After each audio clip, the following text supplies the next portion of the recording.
जय Hind friend, India और pride में आप सभी का स्वागत है। फ्रेंड्स, यहाँ पे देखिए आपको जो टॉपिक जो कॉन्सेप्ट रस से संबंधित क्लियर कराया गया है।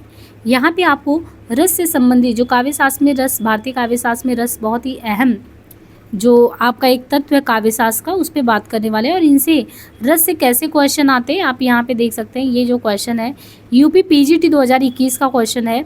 जबते इत्ते घनश्याम सुजान अचानक की बलसंग सिधार कर पे मुख जन धरे सजनी नित सोचत ही है तू कहाँ मन मारे। तो जबते इतते घनश्याम सुजान अचानक की बलसंग सिधारे कर पे मुखचंद धरे सजनी नित सोचत है तू कहाँ मन मारे।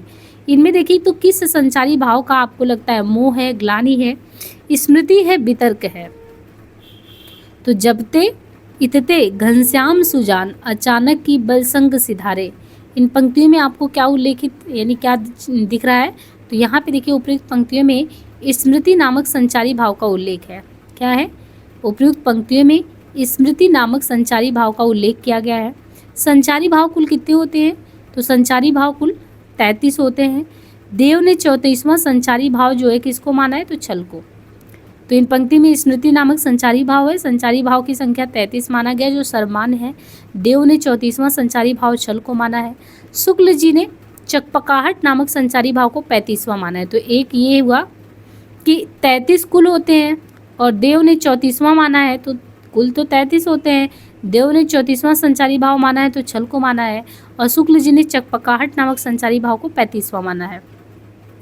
निम्न में से कौन सा सात्विक अनुभाव नहीं है? रोमांच, विषाद, कंप और प्रलय। इसमें देखना कि कौन सा सात्विक अनुभाव नहीं है। संचारी भाव की संख्या तो हमने कुल 33 देख ली। इसमें आपसे पूछा जा रहा है ना कि सात्विक अनुभाव नहीं है, इसलिए आपको ये पता होना चाहिए कि विकल्प में सात्विक अनुभाव कितने होते हैं। तो जो विकल्प वहाँ पे दिया गया है वहाँ पे जो विषाद है उसकी गणना सात्विक अनुभाव में नहीं की जाती। विषाद जो है संचारी भाव का एक भेद होता है। विषाद क्या है?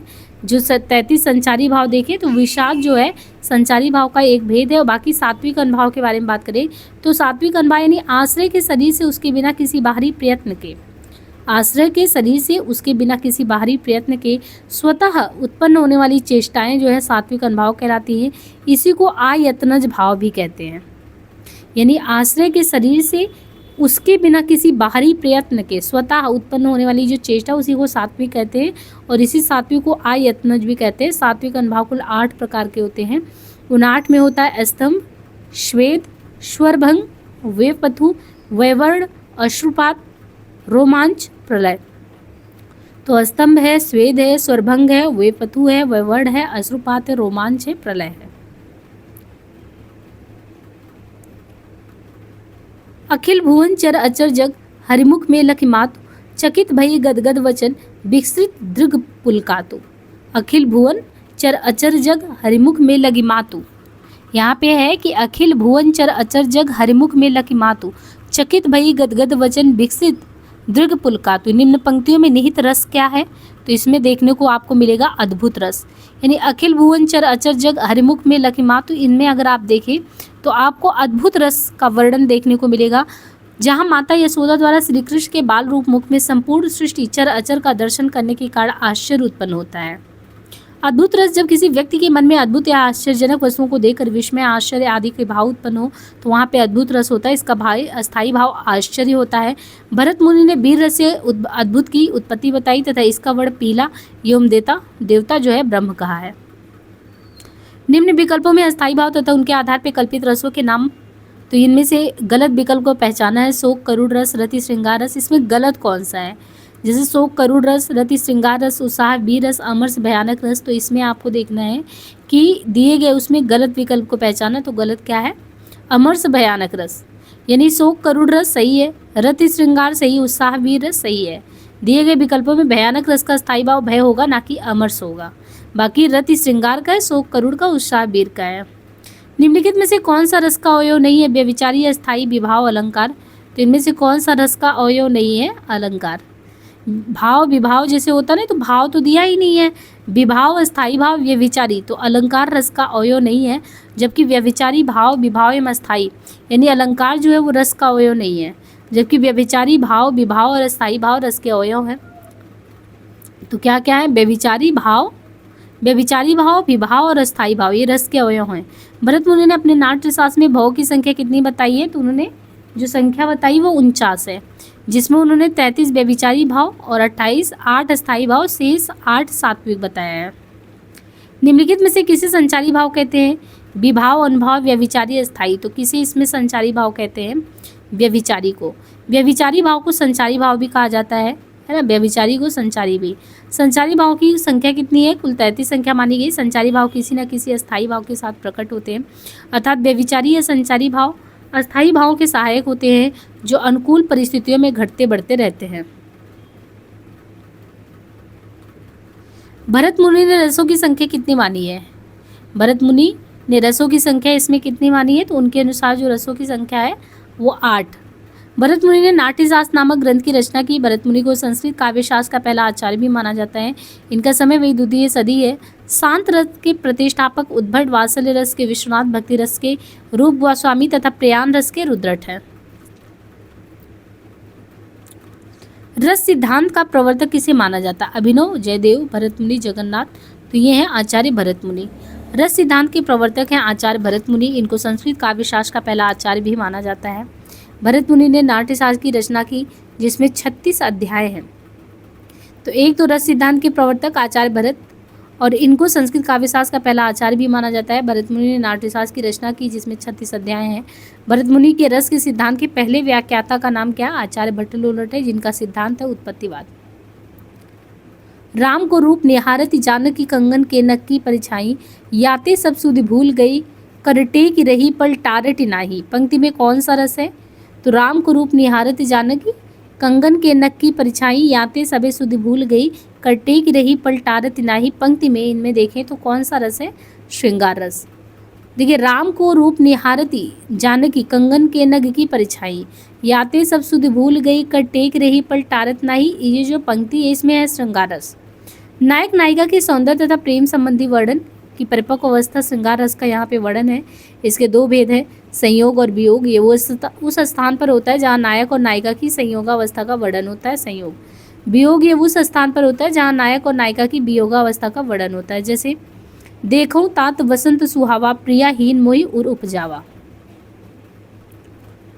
सिंह की गर्जना या सांप की फुंकार किस रस का उद्दीपन विभाव है? वीर, रौद्र, भयानक, अद्भुत।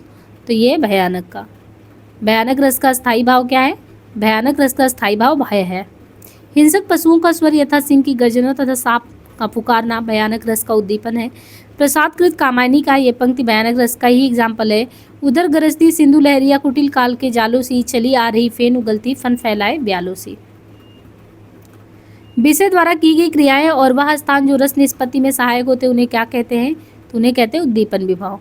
विषय द्वारा की गई क्रियाएं और वह स्थान जिस निष्पत्ति में सहायक है उसे उद्दीपन विभाव कहते हैं। रस के 4 अवयव है, अस्थाई विभाव, अनुभाव, संचारी। अस्थाई भाव का अर्थ प्रधान भाव है। प्रधान भाव वही हो सकता है जो रस की अवस्था तक पहुंचता। स्थायी भाव की संख्या कुल 9 मानी गई है। अस्थाई भाव ही रस के आधार है। एक रस के मूल में एक अस्थाई भाव है। बाद में आचार्यों ने 2 और अस्थाई भाव के वात्सल्य या भगवत विषयकृत मान्यता दी। इसे अस्थाई भावों की संख्या 11 और रसों की संख्या भी 11 हो गई। विभाव 2 प्रकार के, एक आलंबन है, एक उद्दीपन है। आलंबन के बारे में बात करें तो जिसका आलंबन या सहारा पाकर अस्थाई भाव जागते हैं उसको आलंबन कहते हैं, जैसे नायक नायिका। और उद्दीपन जिन वस्तुओं या परिस्थितियों को देखकर अस्थाई भाव उद्दीप्त होने लगे उद्दीपन कहलाता है ना। जैसे चांदनी, एकांत स्थल। अनुभाव क्या होता है? मनोगत भाव को व्यक्त करने वाले शारीरिक विकार अनुभाव कहलाते हैं। अनुभाव की संख्या कितनी मानी गई है? तो देखिए, अनुभाव की संख्या कुल 4 है। कायिक है, वाचिक है, मानसिक है, आहार है। तो यहाँ पे जो मनोगत भावों की व्यक्ति संख्या अगर देखें तो वो 4 है, कायिक, वाचिक, मानसिक, आहार्य। कबहू खो यो रहीन, कहते हैं कि कबहू खो यही रहनी रहोगे, श्री रघुनाथ कृपाल कृपाते, संत सुभाव गहोगे। पंक्ति में कौन सा रस है? तो इस पंक्ति में है शांत रस। उपरोक्त पंक्तियों में शांत रस है। सबसे पहले आचार्य भरत मुनि ने ही अपने ग्रंथ नाट्यशास्त्र में रस का विवेचन किया। भरत मुनि को रस संप्रदाय का प्रवर्तक माना जाता है और आचार्य भरत मुनि ने केवल 8 रसों की चर्चा की है। नाटक में यदि देखें तो 8 ही रस माने जाते हैं क्योंकि वहाँ शांत रस को रस में नहीं गिना जाता। आचार्य अभिनवगुप्त ने नवमापि शांतो रसा कहकर 9 रसों को काव्य में स्वीकार किया है। श्रृंगार रस को रसराज रसपति कहा जाता है। शांत रस का जो अस्थाई भाव है निर्वेद, वैराग या वीतराग है। शांत रस निर्वेद या बैराग नामक अस्थायी भाव विभाव से संयुक्त होकर शांत रस की निष्पत्ति करता है। इसके अवयव निम्न है। अस्थायी भाव निर्वेद में आलंबर, ईश्वर चिंतन, संसार की आसरता, आश्रय ज्ञानी व्यक्ति, उद्दीपन, सत्संग, दार्शनिक ग्रंथों का पाठन आदि। संचारी भाव में ग्लानि, दैन्य, उद्वेग और जड़ता है।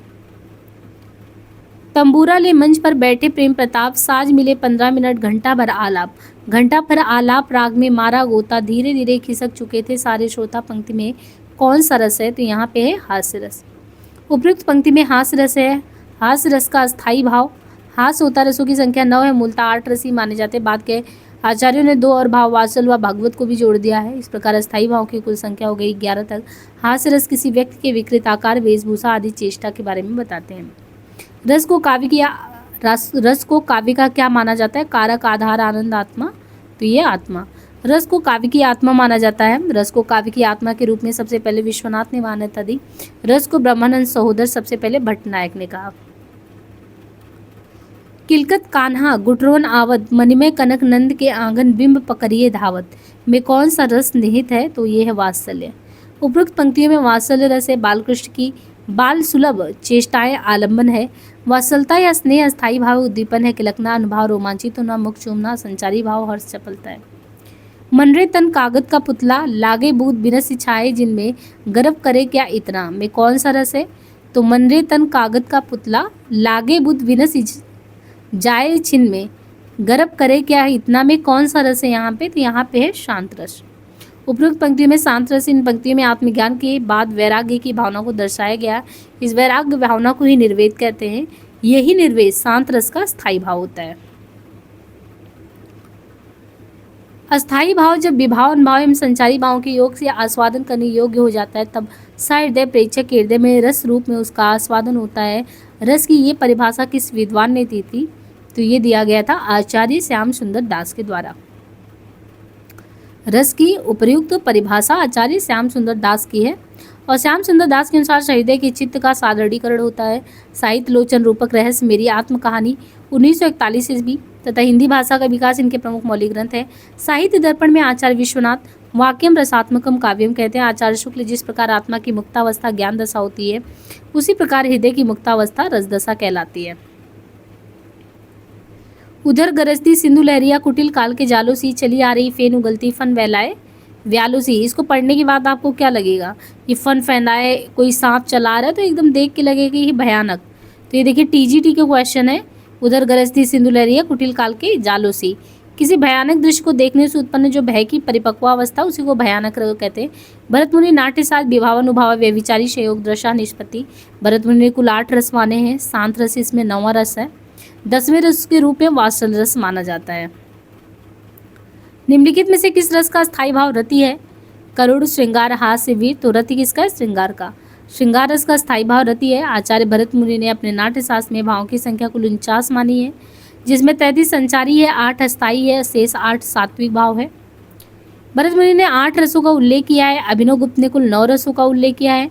प्रमुख रस एवं अस्थायी भाव देखें तो श्रृंगार का जो है रति है, हास्य का हास, करुण का शोक, वीर का उत्साह, रौद्र का क्रोध, भयानक का भय, अद्भुत का विस्मय, विभत्स का जुगुप्सा। निम्नांकित पंक्ति में कौन सा रस है? श्री कृष्ण के सुनवचन अर्जुन क्रोध से जलने लगे, सब शोक अपना भूल कर करतल युगल मलने लगे। तो श्री कृष्ण के सुनवचन अर्जुन क्रोध से जलने लगे, सब शोक अपना भूल कर करतल युगल मलने लगे। ये जो पंक्तियाँ आई ये रौद्र रस से, और श्री कृष्ण के जो वचन युगल मिलने लगे इन पंक्तियों में देखें तो रस का शाब्दिक अर्थ है आनंद। काव्य को पढ़ने, सुनने और देखने से जिस आनंद की अनुभूति होती है उसे रस कहा जाता है। रस को काव्य की आत्मा माना जाता है। रस से जिस भाव की अनुभूति होती है वो रस अस्थायी भाव होता है, रस का अस्थायी भाव होता है। रौद्र रस, जिस रस के आस्वादन से क्रोध प्रकट हो उसे क्या कहते हैं? तो जिस रस के आस्वादन से क्रोध प्रकट हो उसे रौद्र कहते हैं, रौद्र रस। संचारी भाव में देखें तो मद है, गर्व है, वितर्क, अमर्द, स्मृति, उग्रता, श्रम, चपलता। तो ये संचारी भाव में मद, गर्व, वितर्क, अमर्द, स्मृति, उग्रता, श्रम, चपलता ये सब संचारी भाव है। रौद्र रस का स्थायी भाव क्रोध है। आलंबन में शत्रु, अपराधी, दुर्जन, उद्दीपन, आक्रमण, संधि, विच्छेद, अपराध, शत्रु, सैन्य वृद्धि आदि। अनुभाव में मुंह और आंखों का लाल होना, भ्रिकुटी चढ़ना। बाकी गुण ओज, रीति का गौड़ी है, वृत्ति का परुषा है। सहचर रस में देखें तो वीर है, बीभत्स है, वात्सल्य है, अद्भुत, शांत और करुणा है। विरोधी में श्रृंगार, हास्य और भयानक है। जन्म मरण से भय, वैराग्य तत्व और शास्त्रादि के चिंतन होने वाले रस का नाम क्या है? तो वह है शांत रस। शांत रस जब किसी वस्तु, प्राणी अथवा किसी प्रियजन से मोह भंग होता है तो वहाँ शांत रस की निष्पत्ति होती है। और शांत का है अस्थायी भाव, निर्वेद। आलम्बन में है संसार की क्षणभंगुरता, कालचक्र की प्रबलता।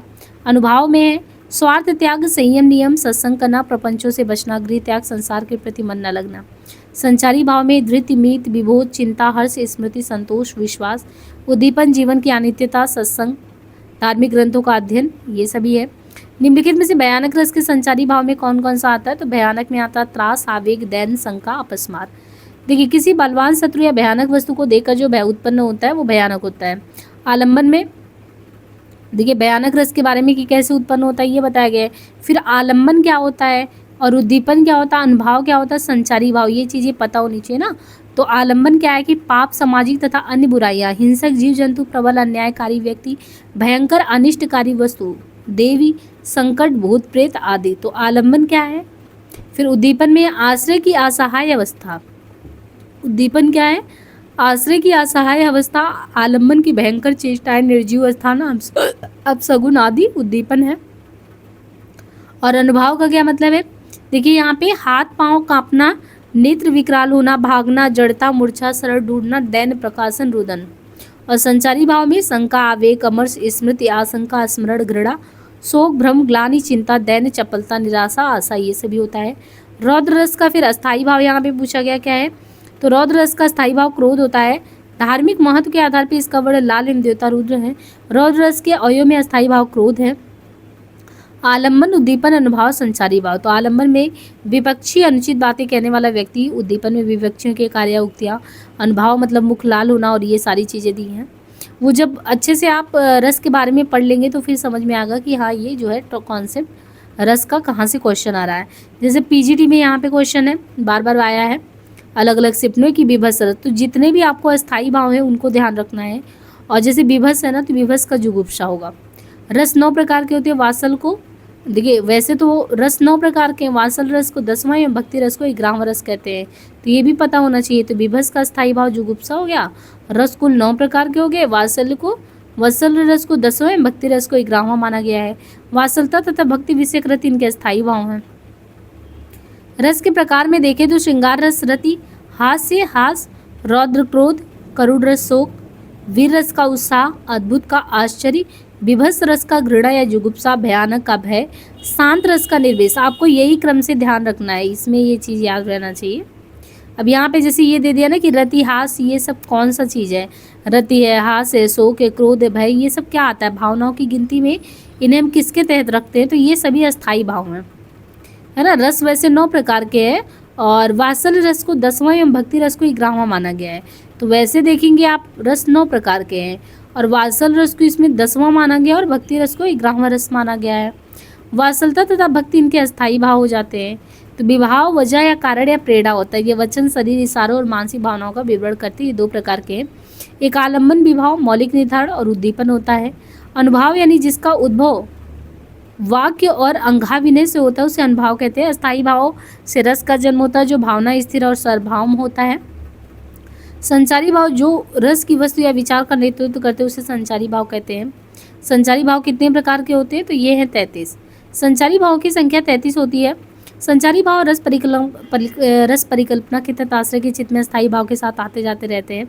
संचारी का अर्थ है संचरण करने वाला भाव। आलम्बन, उद्दीपन के कारण शरीर में होने वाली हलचल संचारी है। इन्हें भावोदय, भावशुद्धि, भावावेश के माध्यम से प्रस्तुत किया जाता है। संचारी भाव को भरत मुनि ने व्यभिचारी भी कहा और इन्होंने संख्या देखिए 33 माना है। निर्वेद, ग्लानि, शंका, असूया।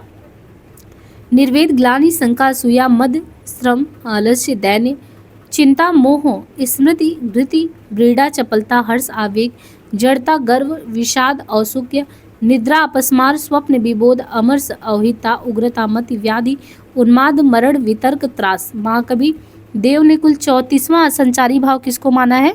तो महाकवि देव ने 34वां जो संचारी भाव छल को माना है। शांत रस का स्थायी भाव क्या होता है?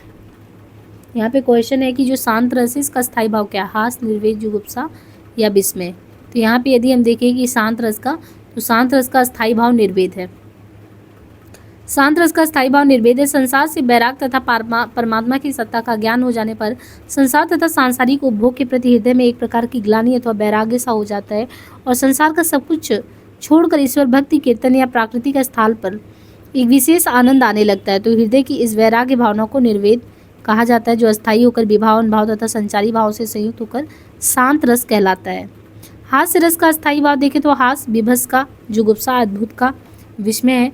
भरत मुनि ने 8 रसों का उल्लेख किया है, अभिनव गुप्त ने रसों की संख्या 9 मानी है। हिंदी के किस आचार्य ने छल नामक संचारी भाव को प्रचारित किया था? तो ये है देव।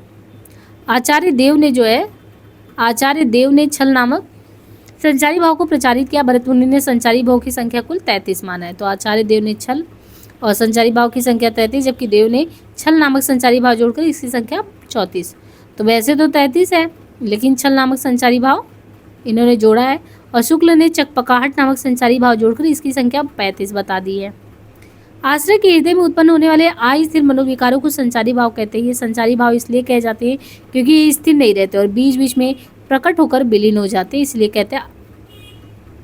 और ये जो है, अभी इससे पहले भी क्वेश्चन आया था ना, उधर गरजती सिंधु लहरिया कुटिल काल के जालों से, तो इसमें भयानक रस है। हाथ पैर का कांपना, स्तंभ, रोमांच, बुक बैवड़, इस तरह जो है हृदय परिवर्तन, स्वर परिवर्तन, ये सब क्यों होता है? हास्य, वीर, करुण या भयानक, तो ये भयानक की वजह से होता है। हाथ पैर का कांपना, स्तंभ, रोमांच, बुक बैवड़, स्वर परिवर्तन, रुदन आदि भयानक रस के अनुभव हैं। वीर रस के अनुभव में अगर देखें तो पूर्ण उक्ति, अंग स्फुट, रोम के खड़े हो जाना। हास्य रस के अनुभव में आंखों को मीचना, हंसना, ताली पीटना। करुण रस के अनुभव में छाती पीटना, रुदन। बाकी अस्थायी भाव के बाद उत्पन्न होने वाले आश्रय की बाह्य चेष्टाएं अनुभव कहलाती है। निम्नलिखित में से किसने शांत रस को भी नाटक में अनुभव योग्य माना है? शांत रस को भी नाटक योग्य किसने माना है? तो उद्भट ने। उद्भट ने नाटक में शांत रस को अनुभव योग्य माना है। उद्भट अलंकारवादी आचार्य थे, जिन्होंने काव्य अलंकार सार संग्रह नामक ग्रंथ की रचना की। संस्कृत साहित्यकार दंडी का रचनाकाल 7वीं शताब्दी से प्रारंभ माना जाता है। काव्यादर्श, 10 कुमार चरित तथा अवंती सुंदरी कथा इनकी प्रमुख रचनाएं हैं। भामा को अलंकार संप्रदाय का जनक माना जाता है। इनका एकमात्र उपलब्ध ग्रंथ है काव्य अलंकार। आचार्य वामन को रीति संप्रदाय का जनक माना जाता है। इनका प्रसिद्ध ग्रंथ है काव्य अलंकार सूत्र। निम्नलिखित में से रस की विशेषता नहीं है, तो इनमें से रस की विशेषता कौन सी नहीं है? ब्रह्मा, स्वा, सहोदर, लोक चमत्कार, प्राण, स्वा, प्रकाशानंद, अखंड। तो इनमें से कौन सी रस की विशेषता नहीं है? तो यह है लोक चमत्कारवाद, ये नहीं है। ब्रह्मा, स्वा, सहोदर, स्वा, प्रकाशानंद, अखंड। तो रस की विशेषता कौन सी नहीं? लोक चमत्कारवाद। लोक चमत्कार प्राण रस की विशेषता नहीं है। आचार्य विश्वनाथ ने साहित्य दर्पण में रस के स्वरूप को व्यक्त करते हुए उसे लोकोत्तर चमत्कार प्राण माना, अर्थात इस प्रकार रस की मूल स्थिति अलौकिक है। सत्वेद्रेक खंड, स्वाप्रकाशानंद, चिन्मया, वेदांत रस स्पर्श सुने, ब्रह्मा, स्वा, सहोदरा। निम्नलिखित में से रस के 4 अवयव में सम्मिलित नहीं है। संचारी, अस्थायी, अनुभव, विषयानंद। इनमें रस के 4 अवयव में क्या चीज नहीं आता? तो विषयानंद भाव ये नहीं आता। संचारी, अस्थायी, अनुभव ये सभी आते हैं। विषयानंद भाव रस के 4 अवयव में सम्मिलित नहीं है। रस के 4 अवयव में अस्थायी भाव, विभाव, अनुभव ये सभी आते हैं। हृदय के अंतःकरण में जो मनोविकार वासनाएं संस्कार रूप में सदा विद्यमान रहे अस्थायी है। सामाजिक हृदय में स्थित अस्थायी भावों को आस्वादन के योग्य बनाने वाले कारणों को विभाव कहते हैं। अनुभव जो है अस्थायी भावों को व्यक्त करने वाले आश्रय की चेष्टाएं या क्रियाएं अनुभव कहलाती है। संचारी भाव जो भाव कुछ देर के लिए अस्थायी भाव को दृढ़ करने के लिए आश्रय के हृदय में सहायक हो और शीघ्रता से लुप्त हो जाए, संचारी। जब ते निहारे घन आनंद सुजान प्यारे, तब ते अनोखी अगिलागे रही चाहकी, में विरह का कारण है पूर्वराग। इसमें आप देखेंगे इन पंक्तियों में विरह का कारण है पूर्वराग। रामधारी सिंह दिनकर ने कहा कि रीतिकाल की बौद्धिक विरहानुभूति, निष्प्राणता और कुंठा के वातावरण में घनानंद की पीड़ा की टीस सहसा हृदय को चीर देती है और मन सहज ही मान लेता है कि दूसरों के लिए किराए पर आंसू बहाने वालों के बीच ही एक ऐसा कवि है जो सचमुच अपनी पीड़ा में ही रो रहा है। जगन्नाथ दास रत्नाकर ने 1954 में सुजान सागर नाम से इनकी रचनाओं का संग्रह प्रकाशित कराया। घनानंद संगीत का अच्छा ज्ञान रखते थे, जिसके प्रभाव स्वरूप इनके पद विभिन्न राग रागनियों से संयोजित होते। आचार्य शुक्ल ने लिखा है, इनकी सी विशुद्ध, सरस और शक्तिशाली ब्रजभाषा लिखने में और कोई समर्थ नहीं। अभिनव गुप्त के अनुसार रसास्वाद प्रक्रिया के संबंध में अनुपयुक्त कथन कौन सा है? साधारणीकरण व्यंजना के विभावन व्यापार का परिणाम नहीं। अस्थाई भाव अनादि वासना के रूप में हृदय में पूर्व स्थित रहता है। विभाव आदि व्यंजक होते हैं और रस व्यंग रसानंद अखंड होता है। तो यहाँ पे यदि हम क्रम से देखें तो अभिनव गुप्त के अनुसार रसास्वाद प्रक्रिया के संबंध में अनुपयुक्त कथन है, साधारणीकरण व्यंजना के विभाजन व्यापार का परिणाम नहीं है। अभिनव गुप्त ने तंत्रालोक नामक श्रेष्ठ दार्शनिक कृति की रचना की, जिसे तंत्र शास्त्र का विश्वकोश कहते हैं। साधारणीकरण के संबंध में अभिनव गुप्त का मानना है कि शब्द और अर्थ की व्यंजना शक्ति के माध्यम से हृदय को रसास्वादन होता है, अतः भावकत्व व्यापार और भोजकत्व व्यापार की स्वीकृति की जरूरत नहीं है। अभिनव गुप्त के अनुसार साधारणीकरण विभाव आदि के साथ साथ अस्थाई भाव का भी होता है और अस्थाई भाव के साधारणीकरण से ही विभाव आदि का साधारणीकरण भी होता है। भट्ट नायक ने कहा है कि साधारणीकरण को ही रसास्वादन का हेतु माना है। हेतु मतलब कारण। तो भट्ट नायक का मानना है साधारणीकरण को ही इन्होंने रसास्वादन का हेतु माना है, किंतु अभिनव गुप्त साधारणीकरण को ही आनंद स्वरूप रसास्वादन की दशा वाले मानते हैं। अभिनव गुप्त अभिव्यक्तिवाद के संस्थापक है, जो शैव दर्शन पर आधारित है। इनके अनुसार अस्थाई भाव व्यंग्य और विभाव आदि व्यंजक, इनके संयोग से रस की अभिव्यक्ति होती, वह ना तो उत्पन्न होता और ना ही अन्य वो तो अभिव्यक्त है। भारतीय काव्यशास्त्र में रस की सर्वप्रथम व्याख्या भरत मुनिकृत नाट्यशास्त्र में मिलती है। जब मन में तमोगुण रजोगुण दब जाते हैं और सत्व गुण का उद्रेक व प्राबल्य होता है, तभी रस की अनुभूति होती है। ये कहना रसास्वाद के संबंध में विश्वनाथ का। जब मन में तमोगुण रजोगुण दब जाते हैं और सत्व गुण का उद्रेक व प्राबल्य होता है, तभी रस की अनुभूति होती है। रसास्वाद के संबंध में कहना है विश्वनाथ का। आचार्य विश्वनाथ ने रति या वत्सल को अस्थाई भाव मानकर वात्सल्य नामक 10वें रस का प्रतिपादन किया। तो ये किसने किया है? आचार्य विश्वनाथ ने। इन्होंने रति या वत्सल को अस्थाई भाव मानकर रस को काव्य की आत्मा माना है। नाट्य दर्पण ग्रंथ रामचंद्र गुड़चंद की सम्मिलित कृति है। तो नाट्य दर्पण किसका है? रामचंद्र गुड़चंद का, जिसमें लौल्य स्नेह व्यसन सुख दुख नामक नवीन रसों की कल्पना की गई है। क्षुत तृष्णा मैत्री मुदिता श्रद्धा दया उपेक्षा रति संतोष क्षमा मार्दव आर्जव और दक्षिण नामक नवीन संचारियों का वर्णन किया गया है। आचार्य क्षेमेंद्र को औचित्य संप्रदाय का प्रवर्तक माना जाता है। इनके शिक्षा गुरु अभिनव गुप्त थे।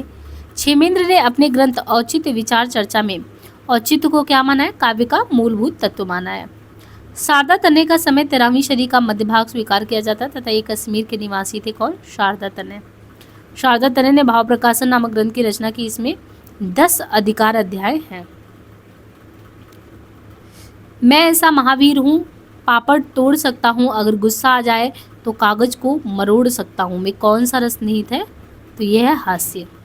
मैं ऐसा महावीर हूँ, पापड़ तोड़ सकता हूँ, अगर गुस्सा आ जाए तो कागज को मरोड़ सकता हूँ। पंक्ति में हास्य रस निहित है। विकृति आकार वाणी वेश चेष्टा आदि के वर्णन से उत्पन्न है। हास्य की परिपक्वावस्था को ही हास्य हास्य रस कहते हैं। सिर पर बैठो काक आँख दो खात निकारत खींचत जीभहि स्यार अतहि आनंद उर्धारत गीध जांद को खोद खोद के मांस उखारत श्वान अंगुरीन कोट कोट के खाद विदारत। में कौन सा रस है? विभस। सिर पर बैठो काग आग दो खात निखारत खींचत जीभहि प्यार आतहि आनंद उर्धारत। जुगुप्सा नामक अस्थाई भाव विभाव आदि भावों के द्वारा ही जब परिपक्वावस्था होता तब वहाँ विभस रस पाया जाता है। जो विषय वस्तु या परिस्थिति अस्थाई भावों को उद्दीप्त करे अर्थात तेजी प्रदान करे, उसे क्या कहते हैं? तो उसे कहते हैं उद्दीपन विभाव। जो विषय वस्तु या परिस्थिति अस्थाई भावों को उद्दीप्त करे, तेजी प्रदान करे, उसे उद्दीपन विभाव कहते हैं। जबकि अनुभाव क्या है? आलम्बन और उद्दीपन विभावों के कारण उत्पन्न भावों को बाहर प्रकाशित करने वाले कार्य को अनुभाव कहते हैं। देखिए यहाँ पे आपको सबसे पहले बताया कि उद्दीपन क्या होता है। उद्दीपन क्या करता है? जो आपके अंदर एक तरीके से चीज़ों को लेके उद्दीप्त करे, आपको प्रेरित करे काम करने के लिए, कोई भी चीज़ करने के लिए। जैसे जो विषय या वस्तु जो परिस्थितियाँ उत्पन्न है आपकी भावनाओं को उद्दीप्त करे, ऐसा कुछ उद्दीप्त करे कि मान लो कविता लिखना है, तो वो उद्दीपन वही चीज़ है। अनुभाव क्या है? कि जब आलम्बन यानी जो भी कोई व्यक्ति जिसका आश्रय लेके और जो आपके आस पड़ोस का पूरा वातावरण है, उन विभाव के कारण उत्पन्न जो भाव की स्थितियाँ हैं उसको अनुभाव कहते हैं। व्यभिचारी या संचारी क्या है? ये अस्थाई भावों के सहायक है जो अनुकूल परिस्थितियों में घटते बढ़ते हैं। संचारी भावों की संख्या 33 है, जैसे निर्वेद, ग्लानि, शंका, असूया, मद, दीनता इत्यादि। अस्थाई भाव मन के विकार को भाव कहते हैं और जो भाव आस्वाद, उत्कटता, सर्जन, सुलभता, चार पुरुषार्थ की उपयोगिता और औचित्य के नाते हृदय में बराबर बना रहे, वही अस्थाई भाव है। निम्नलिखित में से कौन संचारी भाव नहीं है? स्वरभंग, उन्माद, अवहितता, व्याधि। इनमें से कौन जो है संचारी भाव नहीं है, ये देखना है। तो इनमें से कौन सा ऐसा है जो संचारी भाव नहीं है? स्वरभंग। स्वरभंग जो है संचारी भाव नहीं है। स्वरभंग सात्विक अनुभाव है। सात्विक अनुभाव की संख्या अगर देखें तो 8 है, जो इस प्रकार है: स्तंभ, स्वेद, रोमांस, स्वरभंग, कम, अश्रु, प्रलय, जबकि अहिता, उन्माद, व्याधि आदि संचारी भाव है, इनकी संख्या 33 है। रस सामग्री किस विकल्प में दी गई है? तो रस सामग्री विकल्प बी में विभाव, अनुभाव, संचारी, अस्थायी भाव देखिए तो इसमें दिया गया है। वेशभूषा में जो भाव प्रदर्शित किए जाते हैं उन्हें कहा जाता है। देखिए वैसे तो ये पता चल गया कि वेशभूषा के माध्यम से, यानी जो भी है वेशभूषा के माध्यम से करते हैं। जैसे सात्विक, मानसिक, कायिक आहार, तो जो आहार ही होता है उनमें वेशभूषा से अपनी भावनाओं को प्रकट किया जाता है। यहाँ पे दिया अपस्मार। अपस्मार क्या होता है? एक प्रकार का, ये संचारी भाव का एक प्रकार है। वैसे तो 33 है संचारी भाव। विशेष रूप से जो भावों को प्रकट करते हैं उन्हें क्या कहते हैं? तो विशेष रूप से विभाव। विशेष रूप से जो भावनाओं को प्रकट करते हैं वो विभाव कहलाते हैं, अर्थात जहाँ से रस की शुरुआत होती है वही विभाव है। इनके 2 भेद है, आलम्बन है, उद्दीपन है। जो रस का आधार हो वही आलम्बन है, अर्थात नायक नायिका की उपस्थिति आलम्बन है। इसके 2 भेद है, विषय और आश्रय। उद्दीपन जो कारक नायक नायिका की भावनाओं को उद्दीपित करते हैं या बढ़ा दे उसे उद्दीपन कहते हैं। आचार्य देव ने किस भाव को 34वां संचारी भाव कहा है? तो वो 34वां कौन सा है? छल। आचार्य देव ने छल को 34वां संचारी भाव कहा है। इटावा यूपी निवासी रीतिकालीन आचार्य देव का पूरा नाम देवदत्त था। छल नामक संचारी भाव देव की मौलिक उद्भावना नहीं है, क्योंकि छल के तहत अहिता नामक संचारी भाव देव ने भाव विलास, अष्टयाम, प्रेम तरंग, रसानंद लहरी, काव्य रसायन, राग रत्नाकर आदि ग्रंथों की रचना की। वेपथु कैसा अनुभाव है? वेपथु ये है सात्विक। वेपथु सात्विक अनुभाव होता है। अनुभाव के 2 भेद होते हैं, कायिक है, वाद सात्विक है। कायिक अनुभाव के तहत जो क्रिया शरीर द्वारा हो, जैसे इशारे करना, सीटी बजाना, क्रोध में भला बुरा कह देना, तो ये कायिक है। हम शारीरिक हाव भाव से चीज़ों को प्रस्तुत करते हैं। इशारे करना, सीटी बजाना, क्रोध में भला बुरा, रति में चुम्बन, आलिंगन, कटाक्ष। सात्विक अनुभाव के तहत वे क्रिया आती जो चेष्टा शरीर की स्वाभाविक क्रिया के रूप में वो 8 प्रकार की होती है। स्वरभंग किस प्रकार का अनुभाव है? तो स्वरभंग एक प्रकार का सात्विक है। स्वरभंग सात्विक अनुभाव है। अनुभाव 4 प्रकार के होते हैं। इसके 8 भेद है: स्तंभ, स्वेद, रोमांस, स्वरभंग, कम, व्यवड़, अश्रु और प्रलय। कायिक में क्या है? शारीरिक चेष्टाओं को प्रकट करना कायिक है। वाचिक में वाणी का प्रयोग, आहार में वस्त्र, आभूषण, सज्जा द्वारा। इनमें से कौन सा अनुभाव का एक भेद है? यहाँ पे बताना है कि इनमें से कौन सा ऐसा है जो एक अनुभाव का भेद है। निर्वेद, उन्माद, व्रीड़ा, आहार, तो ये आहार है। आहार अनुभाव का एक भेद है। आचार्य भरत मुनि की ग्रंथ नाट्यशास्त्र में ये सूत्र विभावानुभाव व्यभिचारी संयोग दशा निष्पत्ति में अनुभाव का वर्णन किया ही गया है। वाचिक, आंगिक, सात्विक। भानुदत्त के अनुसार अनुभाव के 4 भेद हैं: कायिक, मानसिक, आहार है और सात्विक। निर्वेद, व्रीड़ा और उन्माद संचारी भाव है। किस रस को रसराज की संज्ञा दी गई है? तो श्रृंगार। श्रृंगार जो है उसमें संयोग भी है, वियोग भी है। निम्नलिखित में सात्विक अनुभाव कौन सा है? तो सात्विक अनुभाव रोमांच है। रोमांस सात्विक अनुभाव जो भाव के पश्चात उत्पन्न हो उन्हें अनुभाव कहते हैं। आलम्बन, उद्दीपन आदि कारणों से ये जो उत्पन्न होते हैं। सात्विक अनुभाव की अगर देखें तो संख्या कुल 8 है: स्वेद, स्तंभ, स्वरभंग, कंप, व्यवड़, अश्रु, प्रलय और रोमांच। निस्दिन बरसत नैन हमारे, सदा रहत पावस ऋतु हम पर।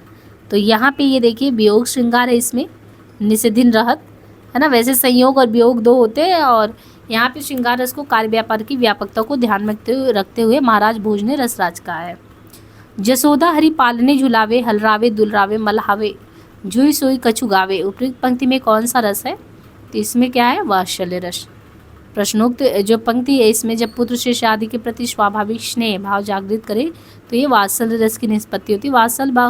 वात्सल्य रस का स्थायी भाव होता है। इस रस के प्रतिष्ठापक आचार्य विश्वनाथ हैं। और अद्भुत रस का अस्थायी भाव विस्मय, रौद्र रस का स्थायी भाव क्रोध तथा भयानक का स्थायी भाव होता है। कहाँ कैकेयी ने सा क्रोध, दूर हट दूर हरि निर्बोध। तो इसमें है रौद्र रस है ना, कहा कहो करके यहाँ पे। पायो जी मैंने राम रतन धन पायो, वस्तु अमोलक दी मेरे सदगुरु कृपा करी अपनायो। इनमें अगर देखें तो कौन सा रस देखने को?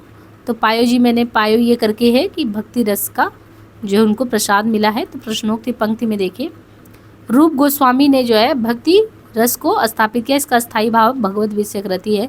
वीर रस का स्थायी भाव उत्साह, करुण का जो है भाव शोक तथा रौद्र का जो है क्रोध है। ओज गुड़ का संबंध किस रस से है? यहाँ ओज गुड़ का संबंध अगर देखें तो किस रस से नहीं है? ओज का, वीर, विभत्स, रौद्र, भयानक, तो किससे नहीं है ये बताना, तो भयानक से नहीं है। ओज गुण का संबंध भयानक रस से नहीं है, ओज गुण का संबंध वीर रस, रौद्र रस, बीभत्स रस से है। ओज का शाब्दिक अर्थ क्या होता है? तेज या प्रताप या दीप्ति, जिस काव्य को पढ़ने या सुनने से हृदय में ओज, उमंग, उत्साह का संचार हो। सही कथन कौन सा इसमें है? रसवाच्य होता है, रस लक्ष्य होता है, रस व्यंग होता है, रस लौकिक होता है, तो रस जो है व्यंग होता है। ये रस निरूपण के पहले व्याख्याता भरतमुनि थे और इनका पहला ग्रंथ नाट्यशास्त्र है। अनिर्वचनीय एवं अलौकिक आनंद की प्राप्ति करने वाला। जिस प्रकार आत्मा की मुक्तावस्था ज्ञान दशा कहलाती थी, ये कहना किसका है? शुक्ल जी का ही है। रस निष्पत्ति का समीक्षा संबंधी अभिव्यक्तिवाद सिद्धांत किससे है? तो आचार्य अभिनव गुप्त से, है ना। तो आचार्य अभिनव गुप्त सा। और यहाँ पे अगर देखें तो भट्टलोलट उत्पत्तिवाद या आरोपवाद मीमांसा दर्शन, शंकु का अन्मितिवाद न्याय दर्शन, भट्टनायक का भुक्ति या भोगवाद सांख्य दर्शन। तो यहाँ पे हमने कुल रस से रिलेटेड क्वेश्चन किए, बाकी हम नेक्स्ट पार्ट में भी रस से रिलेटेड क्वेश्चन को देखेंगे। आज के लिए इतना ही।